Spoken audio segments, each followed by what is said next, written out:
Keep in mind, when the Slingshot initially appeared in motorcyclists' craft POD, the contraption as a misuse of cash that no one would need? All things considered, it's 3 years after the fact and our streets are currently splashed with somewhere in the range of 20,000 slingshots being driven by a wide range of individuals, a significant number of them bike devotees. With respect to the Slingshot's underlying assignment as a bike, since it has less than 4 wheels, approximately 40 states in the US presently consider the trike to be an autocycle, an unmistakable term that spots it in a territory somewhere close to a cruiser and an auto. The Slingshot resembles a Le Mans model race auto from the front end; from the back, similar to a plastic chairlift with wheels stuck on back. Less obfuscatory is the Slingshot's amusing to drive factor, which is soaringly high when pointed down a twisty street on a radiant day.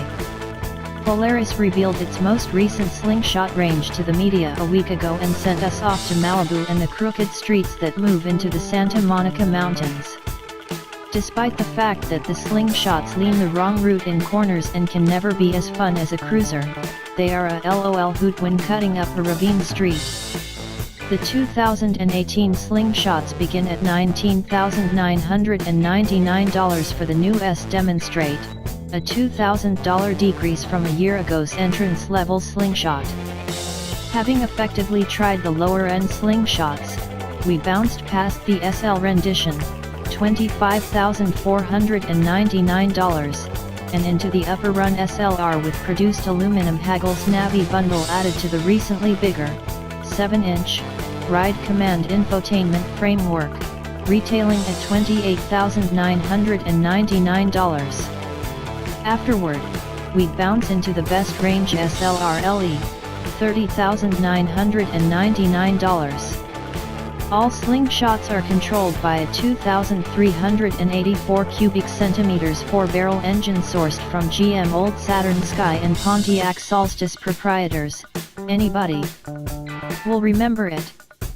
The DOHC process isn't especially vibrant, however its 166 lb-ft of crankshaft evaluated torque is bounty enough to overpower its solitary back tire, upsized in width on the SLRs to 305 mm.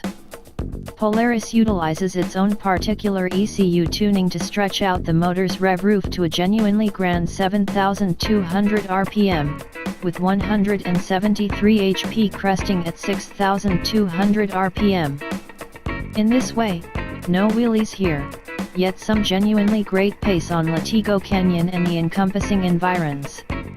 Turns with mid-corner knocks or rock that would frighten a cruiser rider are disregarded without stress in a Slingshot, as the combine of two 25/45-18 front tires will never overlay in and debilitate the auxiliary feasibility of your collarbones.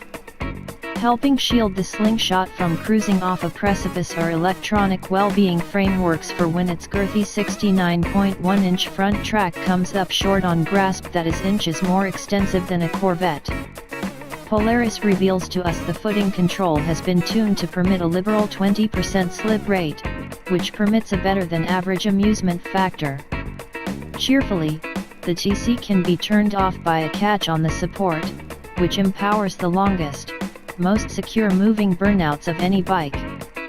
In case you are sufficiently tolerant to hold down the TC catch for in excess of a couple of moments, your inward lawbreaker will be enchanted to see the Slingshot's dependability control cautioning light and lighten, totally wiping out the reins of electronic caretakers. Enormous credit to Polaris for keeping away from the hold of legitimate guidance and putting a need on driving diversion. A partner at an auto magazine represented the conceivably Slingshot murdering question: for $30,000, would you rather have a Miata or a Slingshot SLR? Indeed, if the decision would be for an unrivaled auto, the Miata and its rooftop and entryways would be the simple choice.